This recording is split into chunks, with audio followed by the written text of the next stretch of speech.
Hi everyone, my name is Yair. I'm a representative of the WFMwizard software. This is the first video out of 10 about setting up your call center. Let me just say thank you for your download of WFMwizard. We are sure that our software will meet your every need while having the highest price to performance value in the industry today. To start, first we have to upload our call center. To create a new call center, click New in the Configuration tab and enter the name of the new call center. Let's call it Demo 1. Now if you do have already a call center, open it by clicking on the triangular underneath the open button and search for your call center. Now if it doesn't appear on the list over here, click on the open button and search for it throughout your computer. For the demo, I'm using the demo call center. It actually comes with the download of the software. We're gonna wait for it to be fully loaded. Great. Now this is the home screen. The screen is divided into two parts. The first part is the settings model, and the second part is the call center weekly planning cycle, which plans the weekly schedule for your call center. Now in this video I will show you the first step in the settings model. Now after we've opened our call center, press the settings button. Now the settings button is used for defining the various characteristics of a new call center or for updating the various parameters of a previously defined call center. The process is straightforward, consists of 10 steps as you see, which the system guides you through it. At each step it will verify that mandatory data was included. Step number 1, General Settings. The screen is divided into two different areas, 1, 2, 3, 4, and 5. Each contains a group of general definitions in the call center. The first one is called Call Center. In this area you define the call center name and physical location. Now these two are for information purposes only.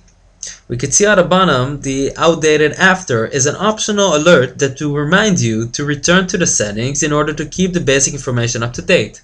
So we can choose to click on it and the number of days, or not checkbox it. Now the second area is time settings. In this area you define the date format. Now it also specifies the expected date format when importing data. The next one is first day defines the first day of the week in your call center. We can choose for Monday or Sunday. Over here we see the time format. We can define the time format throughout the system. Just as with the date format, this format influences the way weeks are aggregated from the daily data and displayed. Now over here we need to define the work interval. It could be 15, 30 or 60 minutes. This selection has a significant influence on many stages of the WFMwizard. The time interval you choose determines the format of the data stored by the system. An important factor regarding your choice is the time interval formats of your telephone and ACD system. This parameter determines the granularity used for counting the total number of incoming calls. The third part is Special Days Calendar. In this area you define special days and holidays that affect the amount of incoming calls.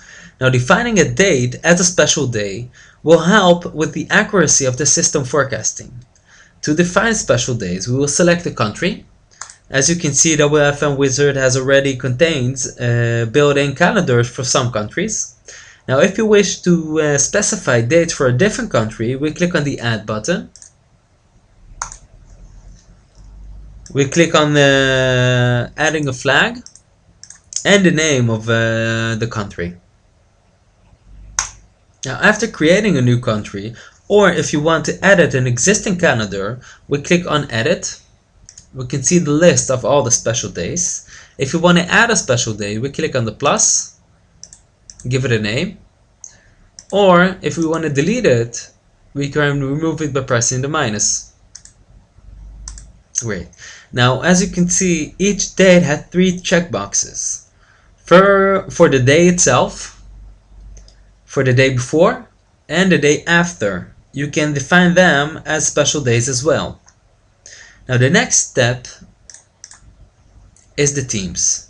In this area, you can specify teams. Each agent that will later be added to the call center can be assigned to a specific team that you define here. The last part is called operation days and hours. In this area, we will specify which days are the working days and the hours of operation for each day.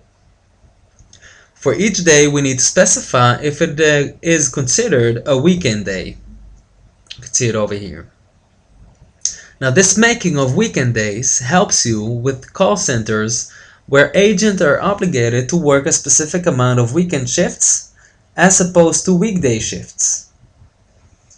This concludes the first step. In order to save and go to the next step, we press the next button and we jump to step number 2. Thank you for your patience. We know that you will find it simply and friendly to use. For any further questions, please write to support@wfmwizard.com. Thank you.